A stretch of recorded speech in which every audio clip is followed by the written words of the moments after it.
तद्विष्णोः परमं पदं सदा पश्यन्ति सूरयः दिवीव चक्षुराततम्। ॐ शान्ति शान्ति शान्ति। आज 15 अगस्त का दिन है और 15 अगस्त को तथाकथित हमें आज़ादी मिली। आधी रात को ये जो आज 12:01 का टाइम गया ना, तो 12:01 पे रात को ही झंडा लहराया था और वो वाला उतारा था। तो उनका आग्रह था, भाई हमारा जो यूनियन जैक है वो उतरते हुए दिखना नहीं चाहिए। तो अंधेरे में उतार दिया और अपने वाला अंधेरे में चढ़ा दिया। बहुत बाद में हमारे देश के अंदर क्या था, एक लंबी गुलामी का समय था, लंबा समय था गुलामी का। और ओ मुंबई, इनको एक बार अमित बच्चों को भी बोल दे, कोई बोलेगा नहीं। बच्चे बैठे हैं, वो सब चुप रहे, कोई आवाज़ न कर, चुपचाप बैठे। ये छोटे बच्चे। तो बहुत लंबा समय के बाद में आज़ादी आई और सब भूल गए, सब बातें। उसका हुआ क्या, कोई कुछ बोला नहीं कि ये क्या है क्या नहीं है। दुनिया में हमारा देश आज़ाद होने के बाद में भी 60-65 देश बने हैं, नए आज़ाद हुए देश, बंटवारा हो करके। पर जितना बड़ा कत्लेआम, जितना बड़ा मारकाट हमारे देश की हुई है, इतनी किसी की नहीं हुई। 10 लाख लोग मरे थे, इतने आज़ादी की लड़ाई में नहीं मरे जितना आज़ादी मिलने के बाद में मरे। 10 लाख लोग मरे, 2 करोड़ लोग बेघर हुए और लगभग इतना ही महिलाओं का बलात्कार, अपहरण और बच्चों का इधर से उधर तबाह हो गया। मतलब देश उजड़ गया था एक तरह से। तो इस सारे के जो जिम्मेदार थे 2 व्यक्ति थे। दोनों को सत्ता का बहुत भयंकर नशा था। वो था एक जिन्ना और एक जवाहरलाल नेहरू। दोनों प्रधानमंत्री बनना चाहते थे। दोनों को बहुत भयंकर एक पीछे से शिकार बना रही थी एक औरत। वो थी लॉर्ड माउंटबेटन की धर्मपत्नी एडमिना माउंटबेटन। दोनों को अलग अलग मिलकर के बोलती थी कि तुमने प्रधानमंत्री बनना है, तुम्हें बनना है। मैं माउंटबेटन जो गवर्नर जनरल था भारत का, उस टाइम वायसराय था, मैं उससे कह के तुझे बनवाऊंगी, उससे कह के तुझे बनवाऊंगी। दोनों को उसने साथ नहीं आने दिया। दोनों की वो पुरानी प्रेमिका थी। जब ये दोनों ऑक्सफोर्ड यूनिवर्सिटी में पढ़ते थे तो दोनों के लिए ही माउंटबेटन को विवाह करने के लिए उसको कहा गया था। माउंटबेटन उससे विवाह नहीं करना चाहते थे, तो जब माउंटबेटन को भेज रहे थे इधर तो उससे कहा कि कमजोरियां पता की गई और ये तय कर दिया कि देश को बंटवारा करना है, क्योंकि यदि ये देश एक रह गया तो 10-20 साल में सारी दुनिया पे छा जाएगा। कल्पना करो कि उधर अफ़गानिस्तान, उधर बांग्लादेश और ये सारा हिस्सा, और नेपाल मिलने को तैयार था, है ना, भूटान मिलने को उसी टाइम तैयार था, तिब्बत मिलने को तैयार था, श्रीलंका भी तैयार हो गया था। पुराना जो भारत था वो सारा फिर से जुड़ने लगा था। यदि बांग्लादेश और पाकिस्तान अलग नहीं होते तो आज भूटान, तिब्बत, श्रीलंका ये सब हमारे पास होते हैं, सारे के सारे। और कहाँ कहाँ तक इस देश की सीमा होती, उधर रसिया से लगता, उधर ईरान से लगता, उधर अरब से लगता हैं। ब्रह्मा जो था म्यांमार, वो भी इसी में आने को तैयार था, सारा कुछ। नेपाल ने तो बाद में भी ऑफ़र किया था, नेहरू ने मना कर दिया। फिर अंग्रेज़ों को पता चला तो 1956 में फिर उसको दोबारा कॉमनवेल्थ का मेंबर बना दिया। फिर वो आज तक हाथ नहीं आया, आज शत्रु बना बैठा है। एक समय तो वो मर्ज कर रहा था। तो सिक्किम उस टाइम तैयार था, बाद में सिक्किम मिला करके। ये जो आज़ादी मिली थी ये गुलामी से बदतर थी। ऐसी आज़ादी से तो अंग्रेज़ के गुलाम रहते वो ज़्यादा ठीक था, क्योंकि उसमें कारण था। अंग्रेज़ केवल एक लुटेरा था उस समय, बाकी किसी को नहीं लूटने देता था, खुद लूटता था, एक ही लुटेरा था। उसके बाद में ये सारे काले अंग्रेज़ लुटेरे बन गए। और जब कांग्रेस के अंदर वोटिंग हुई कि किसको प्रधानमंत्री बनाना है, तो 14 कमेटियाँ थी, 14 में से 13 को पटेल ने वोट दिया, एक ने केवल जवाहरलाल नेहरू को दिया।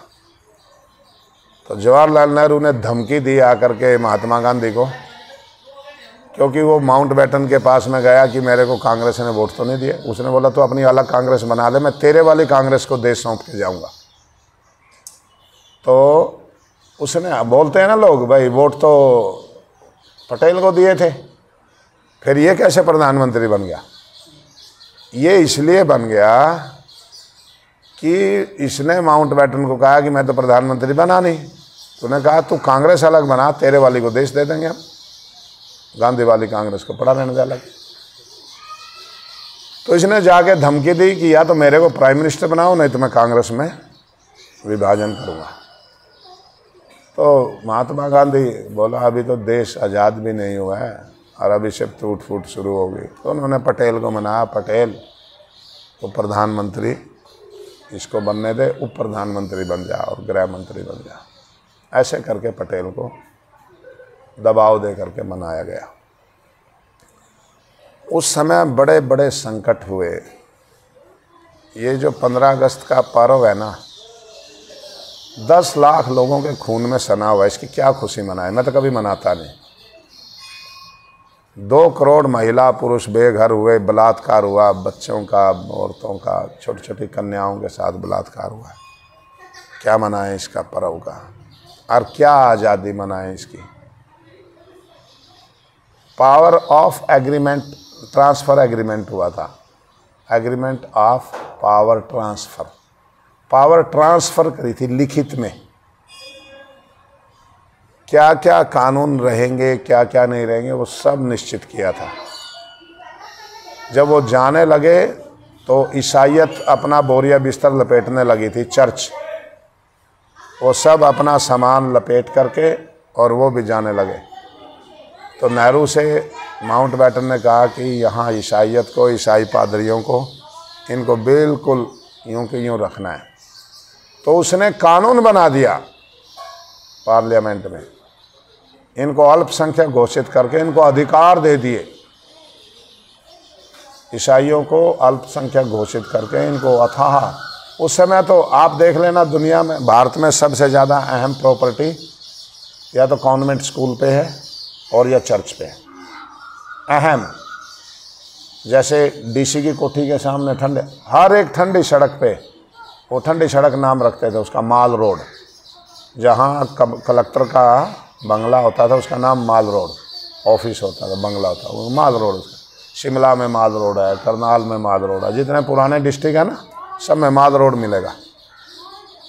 और वहाँ पर अपना, उसी के आसपास चर्च होता था। आप देखो गोल डाकखाने के पास में, इंडिया गेट के आसपास दिल्ली में कितना बड़ा चर्च है।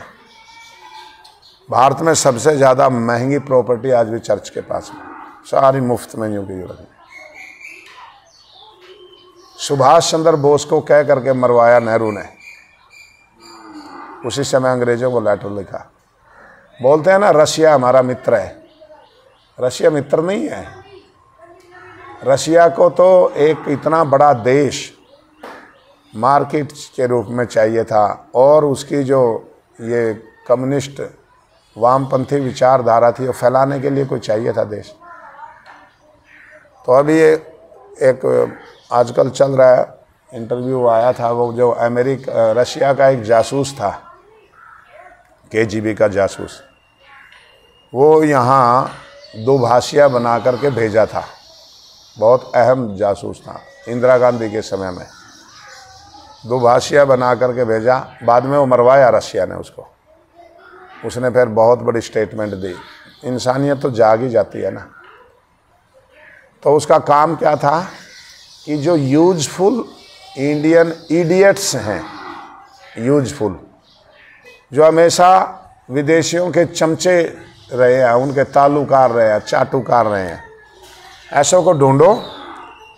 पैसा, नशा, औरत, उनको उपस्थित करो, और वामपंथ, साम्यवाद, कम्युनिज्म के पक्ष में इनको ऊपर लाओ। तो उस समय, और देखो वो जासूस की पहुंच कहाँ तक थी। वो जब रशिया से कोई आता और इंदिरा गांधी से मिलता, तो वो दोनों के बीच में ट्रांसलेटर होता। इंदिरा गांधी के ऑफिस में, PMO में डायरेक्ट अप्रोच थी उसकी।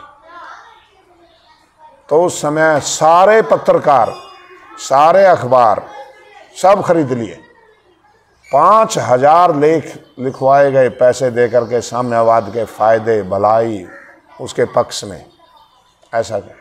तो उसने फिर बाद में जा कर के कहा कि ये जो JNU के प्रोफेसर, JNU में भरे गए सारे, JNU का सिलेबस बदलवाया गया, और इधर उधर का सब कुछ। तो एक समय में पूरी दुनिया में सबसे ज़्यादा जासूस KGB के रशिया के भारत में थे, सब कुछ साम्यवाद कर देने के लिए। इतिहास बदलवाया गया, टोटल कल्चरल चीज़ें, सब कुछ, सांस्कृतिक धरोहर सब खत्म कर दी एक समय। देश आज़ाद हुआ। सबसे भयंकर अपराध क्या हुआ, एक रात में ही, एक ही रात में आज़ाद होने के बाद में, ये जो दिल्ली के इसके इंडिया गेट के सामने की सड़कें हैं ना, सब के नाम मुसलमानों पे रख दिए। आज़ादी से पहले एक का भी नाम इनके नाम पे नहीं था। Babar road, Aurangzeb road, Akbar road, Humayun road, Shahjahan road, Tughlaq road, Bahadur Shah road, फलाना रोड, ढिमका रोड, ये जितने रोड है ना, ये आज़ादी के बाद में रखे हैं। पहले एक का भी नाम नहीं था इनके नाम पे। क्यों रखे? क्योंकि पहला शिक्षा मंत्री मुसलमान बनाया, और वो भी अनपढ़, और वो भी इस देश में पैदा नहीं हुआ था, अरब में पैदा हुआ था। मौलाना आज़ाद यहाँ की पैदाइश नहीं थी, मक्के की पैदा था, अरब की पैदाइश थी। उसके पूर्वज कलकत्ता आ गए उसको लेकर के। एक दिन स्कूल, कॉलेज, यूनिवर्सिटी नहीं गया, केवल मदरसे की पढ़ाई पढ़ी थी, और उसको बना दिया भारत का पहला शिक्षा मंत्री। तो मुसलमान का और वामपंथियों का नेक्सस हो गया। फिर उन्होंने रगड़ दिया सब कुछ, इतिहास, ये वो सब खत्म कर दिया, कुछ भी नहीं। बस ये ईंट पत्थर चला करके शिकार मार के खाने वाले थे। ये फिर पहले मुसलमानों के ग़ुलाम हुए, पहले आपस में लड़े, फिर मुसलमानों के ग़ुलाम हुए, फिर ये अंग्रेज़ों के ग़ुलाम हुए, फिर ये आज़ाद हो गए। बस यही इतिहास, और कुछ भी नहीं। संविधान में अनेकों प्रकार की धाराएं जोड़ी गई चुपके चुपके। जम्मू कश्मीर में अब्दुल्ला को, शेख अब्दुल्ला को राजा बनाना, प्रधानमंत्री बनाया जम्मू कश्मीर का। वहाँ का जो हरि सिंह राजा था उसको ज़बरदस्ती निकाला वहाँ से। ये सब खेल कराए गए। जम्मू कश्मीर पे पाकिस्तान का कब्जा था, हमारी सेना आगे बढ़ रही थी, उनको पीछे धकेल रही थी, एकदम युद्ध विराम करा करके यूएनओ में ले गए उसको। आज तक वो यूं कि यूं पड़ा है पाकिस्तान के पास। ये 15 अगस्त के इतने घाव हैं। उस समय सुभाष चंद्र बोस रशिया में थे, उस समय रशिया में थे जिस समय देश आज़ाद हुआ। उसने यहाँ आना था। अंग्रेज़ों के साथ में जो मर गया आदमी, फिर 50 साल का युद्ध अपराधी का, वार क्रिमिनल का एग्रीमेंट किया नेहरू ने, अंग्रेज़ों ने आपस में मिलकर, कि जब तक वो वापस आ जाए कभी भी 50 साल तक, तो उसे हमारे हैंड ओवर करना है, क्योंकि वो हमारा युद्ध अपराधी है।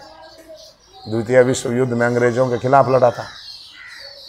तो जब वो मर गया तो फिर आप एग्रीमेंट क्यों कर रहे हो उसका? मरे हुआ आदमी कभी आता है क्या? मरा हुआ आदमी कभी वापस आया? नहीं आया। तो उसका एग्रीमेंट क्यों कर रहे हैं? एग्रीमेंट इसलिए कर रहे हैं कि वो जिंदा था। कहाँ था? रशिया में था। तो प्रधानमंत्री था इटली, उसको चिट्ठी लिखवाई। और इसको कैसे पता चला नेहरू को? नेहरू को पता चला, अमेरिका और रशिया के प्रेसिडेंट ने बताया कि ये क्या करें इसका।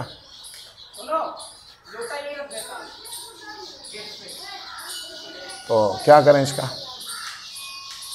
बोला इसको मरवा दो। कि कैसे? हम कैसे मरवा दें? कि मैं करता हूँ उपाय। तो टाइपिस्ट रहता था जवाहरलाल नेहरू का, उन्हें बाद में बयान दिया है। जवाहरलाल नेहरू ने उससे आया और लेटर टाइप करवाया इटली के नाम पे कि तुम्हारा अपराधी, युद्ध अपराधी वो रशिया में बैठा है, उसे मरवाओ। तो मरवाया, रशिया में साइबेरिया की जेल में जा करके उसको मरवाया। फिर भी जब तक नेहरू मरा नहीं तब तक सीआईडी उसके घर पे रहती थी। सीआईडी का पहरा लगा रहा जितने साल तक नेहरू प्राइम मिनिस्टर रहा। 63-64 में कब मरा ये? हाँ, 64 में मरा ना। देश की आज़ादी के बाद में 64 तक उसके घर पे सीआईडी का पहरा लगा रहता था। कंटिन्यू सीआईडी रही कि कहीं सुभाष आ ना जाए कि रशिया ने मारा कि नहीं मारा, इतना डर था। पर वो मरा रशिया में जा करके। रशिया यदि हमारा मित्र देश होता तो लाल बहादुर शास्त्री को थोड़े मारता। लाल बहादुर शास्त्री का कातिल रशिया है। वहाँ जहर दे के मारा उनको, पॉइजन दे के मारा, साइनाइड वगैरह दे दिया। तो बोलते हैं उसने हमें हथियार दिए। तो उसका तो हथियार दिए तो वो आज तक जिंदा है, नहीं तो मर जाता कभी का। सबसे बड़े हथियारों के उसके खरीदार हम ही थे। और वो भी उसने बाद में क्या किया, रुपये का इतना डिवैल्यूएशन करवा दिया था कि वो रशियन करेंसी इतनी ज़्यादा हमें अदा करनी पड़ती थी जिसका कोई हिसाब नहीं था। उसने बड़े बड़े खेल खिलाएगा। ये जो कम्युनिज्म का विश्व वृक्ष है ना, रशिया की देन है। तो ये 15 अगस्त का बहुत, इससे तो ठीक है आज़ाद हो गए। आज़ाद हो गए, क्या हो गया? बेड़ा गर्क करने की छूट मिल गई। आप कल्पना करो, आज़ादी से पहले जो चीज़ हम अपने जीवन में अपनाने के लिए जेल जाते थे, गर्दन कटवाते थे, वो चीज़ हमने बाद में खुद ही तिरोहित कर दी। आज़ादी के समय भारतीय पहनावा था, भारतीय भोजन था, धोती कुर्ता पहनते थे, सिर पे चोटी थी, गले में जनेऊ था, नया वर्ष नहीं मनाते थे। चौधरी चरण सिंह आर्य समाज जो भारत के प्रधानमंत्री बने 1935 में 36 में आर्य समाज गाजियाबाद के मंत्री थे। तो अंग्रेज के वायसराय की तरफ से आदेश आया कि नया साल मनाओ। नया साल हमारा तो था नहीं, अंग्रेजों का है। तो नया साल मनाओ, सारी संस्थाएं नया साल मनाएं, जो नहीं मनाएगा उनको दंडित करेंगे। तो सब ने मनाया, आर्य समाज ने नहीं मनाया तो जेल गए थे। वो फोर्सफुली मनवाते थे, जेल भेजते थे नहीं मनाए तो को। और आज happy birthday, happy new year, happy new year 2 दिन पहले शुरू हो जाते हैं अपने आप। उस टाइम नया साल मनाने वाले बेकार थे, आज नया मनाने वाले दकियानूसी माने जाते थे। उस टाइम यूँ कहते थे, चमचे माने जाते थे। क्या हवा बदल गई। मतलब कोई हमारे कहीं चले जाओ, किसी को भी देश का गौरवान्वित करने वाला इतिहास स्कूल में पता हो तो। कल ही परसों में यज्ञोपवीत संस्कार पे गया था ना, कल गया था परसों गया था, परसों गया था। तो प्रणव साथ था। तो लड़के को मैं गौरवान्वित फील कराने के लिए कहा कि जब शिवाजी का संस्कार हुआ था यज्ञोपवीत 3 करोड़ रुपया खर्च हुआ था। तो जो मैडमें आजकल स्कूलों में पढ़ाती है ना, मैंने ऐसे ही जानबूझ के छेड़ने के लिए मैंने कहा देखें इनका क्या विचार है। मैडम से पूछा, बताओ ये उसकी बेवकूफ़ी थी या स्टूपिडिटी थी, या स्टूपिड था या इंटेलिजेंस था। आज उसको 3000 करोड़ रुपया बनता है, उस टाइम के 3 करोड़ का प्रणव ने बता दिया। तो बोला स्टूपिड था शिवाजी, स्टूपिड था। एक धागा गले में डालने के लिए 3 करोड़ रुपया खर्च किया। ये हमारे अध्यापक हैं जो बच्चों को पढ़ाएंगे। मैंने पूछा तुम्हारी कोई इसी के गल में है कि नहीं है। तो इतनी गिरावट आ गई क्योंकि सुभाष चंद्र बोस ने एक बात कही थी बहुत ज़बरदस्त कि आज़ादी ले तो लेंगे, देंगे किसको? संभालने वाले कौन है? जो आज इनके नौकर चाकर हैं, इनके तलवे चाटते हैं, कल वो आज़ाद देश के मालिक बनेंगे। फर्क क्या आएगा? देश में 25 साल मार्शल लॉ लगा करके रखेंगे और 25 साल बाद में एक अनुशासित पीढ़ी तैयार होगी, फिर उनको लोकतंत्र सौंपेंगे। अनुशासित पीढ़ी को कौन लोग आए, कौन मालिक बने देश के? सब खत्म हो गया। गुलामी से बदतर जीवन जिया लोगों ने फिर आज़ादी में। तो आज भी हमारा ठीक है, कहने को हम पढ़े लिखे हैं, उन्नति है, फौज है, सब कुछ है, पर है क्या देश में? क्या है हिंदू के लिए? क्या है? कुछ नहीं है। आप कल्पना करो, संविधान बना है ना, पूरे संविधान में हिंदू के अधिकारों की रक्षा के लिए एक भी शब्द नहीं है, एक सिंगल शब्द नहीं है, सिंगल। हिंदू भारतीय नागरिक है। हिंदू क्या है? भारतीय नागरिक है। तो कोर्ट में यदि उसको अपीयर होना है ना, तो हिंदू के नाते अपीयर नहीं हो सकता, भारतीय नागरिक के साथ अपीयर होगा। और मुसलमान के नाते भी अपीयर हो सकता है और भारतीय नागरिक के नाते भी अपीयर हो सकता है। ईसाई के नाम से अपीयर हो सकता है और भारतीय नागरिक के नाम से अपीयर हो सकता है। हिंदू का कोई राइट नहीं है। जिस संविधान को कहते हैं ना, संविधान का पालन करेंगे, संविधान का पालन तो है। हिंदी भाषा को राष्ट्रभाषा घोषित किया गया, पर वो आज तक नहीं है। और ये संविधान में लिखा है हिंदी की शब्दावली बढ़ाने के लिए संस्कृत से शब्द लिए जाएंगे, ये लिखित है। 90% उर्दू फारसी के शब्द हैं, एक भी संस्कृत का शब्द ना लिया गया। संस्कृत के शब्द निकाले गए चुन चुन करके।